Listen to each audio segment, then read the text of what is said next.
Partai Demokrasi Indonesia Perjuangan (PDIP).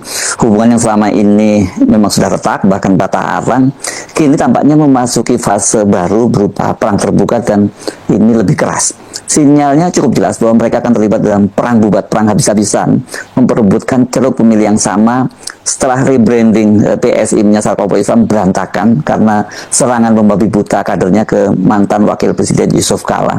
Sinyal itu semakin jelas ketika Jokowi itu dinyatakan akan segera tampil secara resmi sebagai Ketua Dewan Pembina PSI dan juga seperti setelah sebutkan sebelumnya melakukan safari politik ke berbagai wilayah yang selama ini dikenal sebagai kantong-kantong pemilih tradisional dari PDIP. Dalam kunjungannya ke Kupang, Nusa Tenggara Timur, Wakil Ketua Dewan Pembina PSI Grace Natali menyampaikan pernyataan yang menurut saya ini sangat penting ya.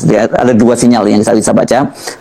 Dia menyatakan bahwa segera merampungkan struktur kepengurusan itu agar Bapak Ketua Dewan Pembina bisa segera secara formal memakai jaket PSI dan ikut menyapa masyarakat. Pernyataan itu disampaikan Grace saat menjelaskan konsolidasi struktur PSI sampai tingkat desa dan kelurahan menjelang verifikasi partai. Dengan kata lain, PSI sedang menyiapkan panggung agar Jokowi turun langsung ke daerah sebagai Ketua Dewan Pembina PSI. Grace bahkan menegaskan bahwa setelah struktur partai siap, Jokowi akan mulai menyapa masyarakat di berbagai daerah dengan atribut resmi PSI. Ini bukan lagi sekedar pernyataan biasa. Ini adalah deklarasi politik sekaligus menunjukkan yang kedua ini ya.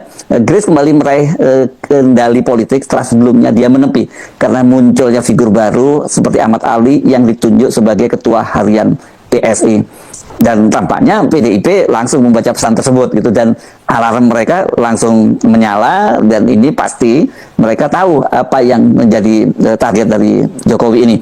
Ini kan istilahnya seperti satu guru satu ilmu gitu ya. Sebenarnya jangan saling mengganggu, tapi itu tidak terhindarkan. Dan itu segera terlihat dari respon PDIP tidak lama kemudian. Juru bicara PDIP Guntur Romli, dia akan merespon sindiran PSI yang menilai PDIP itu khawatir terhadap rencana safari politik Jokowi. Alih-alih meredakan situasi, Guntur justru mengingatkan publik bagaimana hubungan Jokowi dengan PDIP itu sudah berakhir ya. Karena ini merupakan respon terhadap politisi Partai Nasdem yang sekarang menjadi Ketua Bidang Politik PSI, yakni Bestari Barus. Saya sangat yakin tidak ada pengaruh sama sekali, kata dia. Jokowi itu sudah dipecat dari PDI Perjuangan secara tidak terhormat, termasuk, kata dia, kan yang dipecat itulah Gibran dan Bobi pada tahun 2024. Pada tahun 2024 memang ketika berlangsung Pilpres dan pemilu legislatif 2024 itu mereka dipecat, sementara Bobi itu segera bergabung dengan Partai Gerindra, partai yang dipimpin oleh Presiden Prabowo Subianto, sementara Jokowi dan Gibran sampai sekarang ini statusnya masih partyless ya.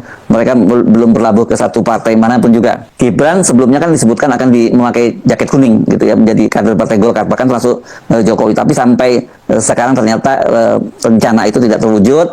Dan kemudian yang makin kuat sinyalnya adalah Jokowi itu akan membesarkan PSI alih-alih ketimbang dia masuk ke partai lain. Dan dia kan juga dalam Kongres PSI di Solo beberapa waktu yang lalu, dia sudah menyatakan akan all out untuk bekerja membesarkan PSI. Kalimat yang disampaikan oleh Guntur Romli ini sangat penting. Karena dia tidak menggunakan istilah keluar, tidak menggunakan istilah mundur, tetapi secara konsisten menggunakan istilah dipecat secara tidak hormat. Ini adalah semacam stigma politik yang sangat sengaja disampaikan oleh PDIP. Itu untuk memberikan citra bahwa Jokowi itu adalah orang pecatan dari PDIP. Jadi ini bukan sekedar persoalan administrasi partai, ini adalah upaya untuk membentuk persepsi publik tentang bagaimana sejarah hubungan Jokowi dengan partai Kepala Banteng itu sudah berakhir dengan tidak baik-baik saja. Tetapi tentu pertanyaan yang lebih menarik, mengapa PDIP tampak sangat reaktif sekarang ini? Bahkan kemudian menggunakan diksi-diksi yang selama ini coba dihindari dalam kaitannya dengan Joko Widodo. Jawabannya ya karena Jokowi dan PDIP itu sekarang ini jelas sedang memperebutkan pasar politik atau segmen politik yang sama. Selama lebih dari satu dekade, Jokowi dan PDIP itu tumbuh bersama dalam basis pemilih yang relatif serupa, pemilih nasionalis, wong cilik, kelas menengah bawah, pemilih moderat, dan sebagian besar dari pemilih Islam non-ideologis atau abangan. Jadi ketika Jokowi masih berada di dalam PDIP, keduanya itu saling memperkuat. Tetapi ketika Jokowi keluar dari orbit PDIP dan mulai membangun poros baru melalui PSI, hubungan itu berubah menjadi kompetisi. Sebuah kompetisi yang sebenarnya sudah berlangsung secara keras itu pada pemilu legislatif dan pilpres serta pilkada tahun 2024 saat Jokowi masih menjabat sebagai presiden. Sebagai presiden, Jokowi itu sukses mengembosi PDIP. Pada pemilu legislatif 2024, Jokowi itu mengembosi suara PDIP di parlemen. Kendati tetap menjadi pemenang pemilu, namun suaranya menurun sangat signifikan dari 128 kursi 2019 menjadi 110 kursi. Hilang 18 kursi atau sama dengan jumlah kursi di 2 dapil.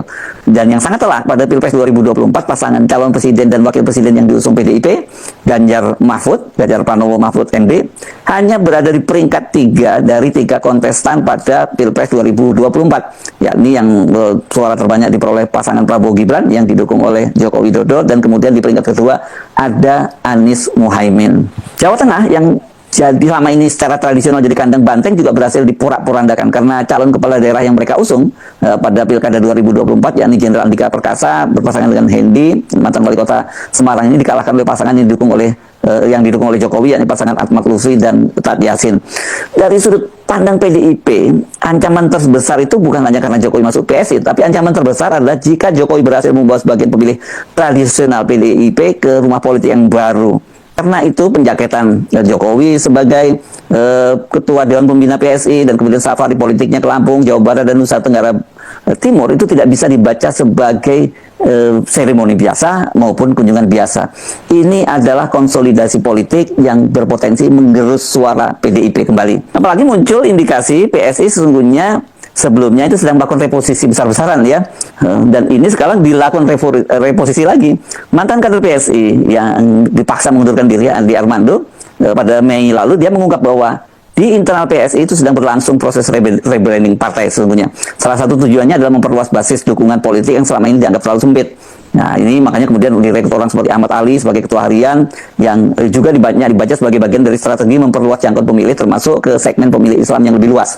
Karena Adi Armando sendiri kan menyatakan bahwa dia dipaksa untuk mengundurkan diri karena ini karena serangan dia terhadap Yusuf Kala itu ini akan mengganggu konsolidasi. Datang menghadiri sidang CLS, Pak. Kebetulan mungkin Bapak mendengar juga bahwa sidang CLS ini dilaksanakan setiap hari Selasa dan kami berusaha selalu hadir. Namun demikian, kami ini yang sekarang kepingin tahu tentang ijazahnya Pak Jokowi itu kapan, di mana, dan seperti apa itu tidak pernah kami mendapatkan kejelasan. Nah, itu yang kami rasakan sebagai rakyat Indonesia yang katanya Pak Jokowi itu sudah lulus dari SD sampai sarjana S1, tapi nyatanya sampai sekarang ini kami tidak mendapat keyakinan bahwa beliau itu mempunyai ijazah yang dimaksud. Apalagi beliau juga janji mau datang ke pengadilan membawa ijazah, sampai sekarang juga tidak pernah dia laksanakan. Sampai sekarang diminta oleh wakil presiden juga untuk menunjukkan ijazah, beliau juga tidak ada kesan menunjukkan itu. Artinya gini. Oke, halo teman-teman semuanya, selamat pagi untuk semuanya teman-teman yang setia menonton channel ini. Ya, teman-teman, hari ini kita bahas satu topik yang bikin jagat politik Indonesia gempar, heboh dibicarakan dari warung kopi sampai ruang elit. Ya, JKW atau Jokowi resmi mengenakan atribut PSI. PDIP mulai merapat ke Demokrat dan secara terbuka perang memperebutkan kekuasaan di pemilu 2029 sudah dimulai. Ini bukan sekadar ganti baju atau tukar teman politik. Ini adalah titik balik besar, perubahan peta kekuatan yang akan membentuk arah bangsa kita 5 tahun ke depan.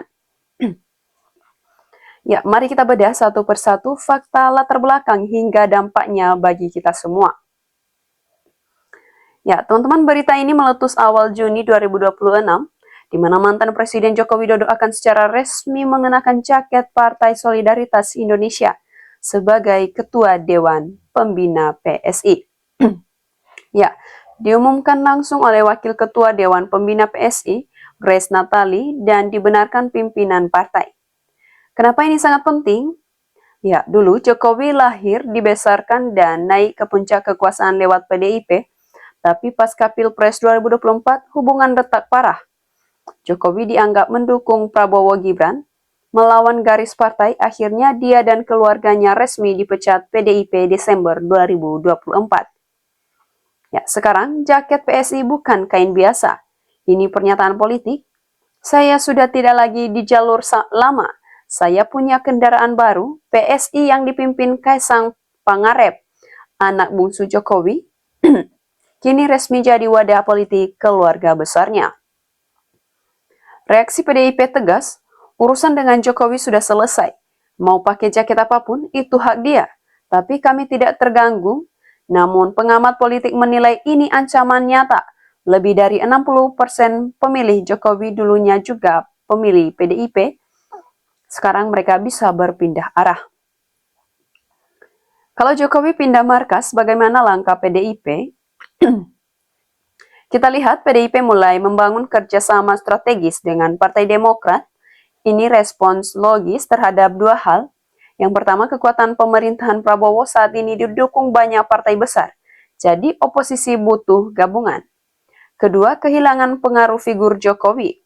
PDIP butuh sekutu baru agar tidak tergerus suara. Mengapa Demokrat? Demokrat punya sejarah panjang. Basis suara tersebar, dan posisinya saat ini juga lebih keluar lingkaran kekuasaan utama. Gabungan PDIP, Demokrat ingin membangun citra sebagai kekuatan penyeimbang, mengawasi jalannya pemerintahan sekaligus mempersiapkan barisan kuat untuk menghadapi PSI, Jokowi Gibran di 2029. Tapi ini juga tantangan PDIP dan Demokrat punya sejarah persaingan lama. Apakah kerjasama ini hanya sesaat atau benar-benar kokoh? Itu yang akan kita lihat dalam 2-3 tahun ke depan. Ya, teman-teman, judul video ini bilang Perang 2029 dimulai sekarang. Apa maksudnya? Yang pertama, medan tempur. Pemilihan umum 2029 baik legislatif maupun presiden. Kemudian, dua poros utama mulai terbentuk. Yang pertama, poros Jokowi PSI ingin mengubah Jawa Tengah yang selama ini kandang banteng. PDIP menjadi kandang gajah. PSI mengenalkan popularitas Jokowi dan jaringan relawan projo. Yang kedua, poros PDIP Demokrat ingin mempertahankan basis tradisional, membangun narasi keadilan sosial, dan mengingatkan publik pada perjuangan awal yang dulu melahirkan Jokowi. Ya, selanjutnya pemerintahan Prabowo posisi sebagai penengah atau justru menjadi sasaran kritik kedua kubu. Ini yang bikin situasi makin dinamis. Pengamat Adi Prayitno menyatakan perang ini bukan cuma soal kursi, tapi perebutan narasi politik, siapa yang mewakili rakyat kecil, siapa yang membawa perubahan nyata. Ya, teman-teman, sekarang pertanyaan kita, apa artinya ini buat kita yang bukan elit politik? Ya, secara positif, persaingan makin ketat memaksa setiap partai menyampaikan program yang jelas, bukan cuma janji kosong. Risikonya kalau pergeseran terlalu tajam bisa menimbulkan polarisasi di masyarakat. Jangan sampai kita terpecah belah cuma karena pilih partai.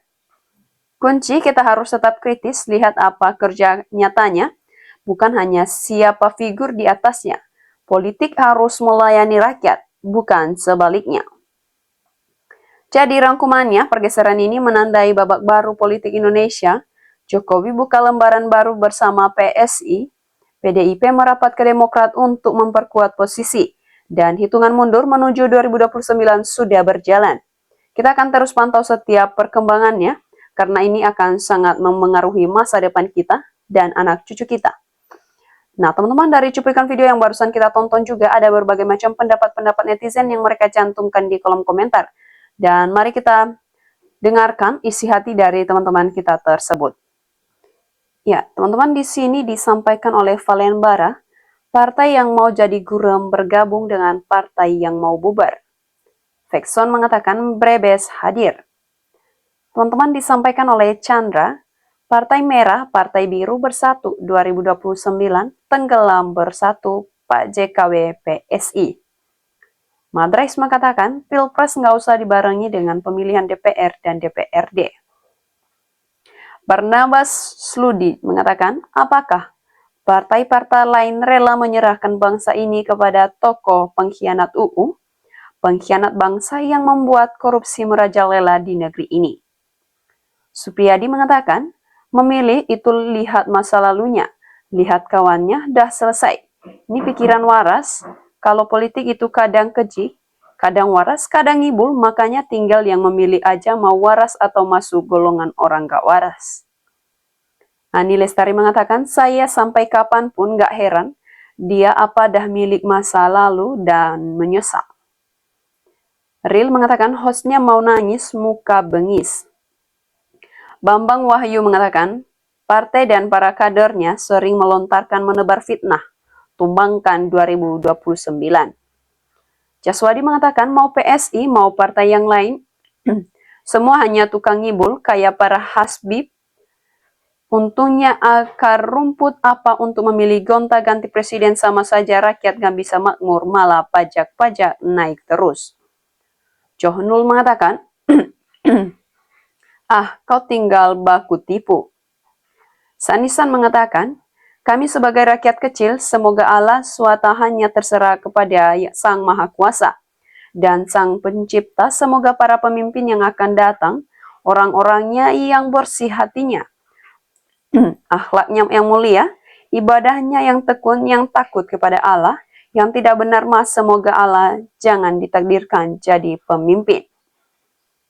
Ya, selanjutnya disampaikan oleh Heru Setiono, pemimpin bersih tidak disukai lawan politik, apalagi lawan politik kehilangan lahan kenikmatannya, hilang atas kebijakan yang bersih-bersih, hama yang menggerogoti kekayaan negara ini.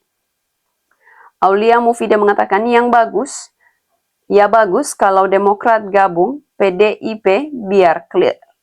Nah teman-teman, demikian saja tanggapan-tanggapan dari teman-teman kita semua.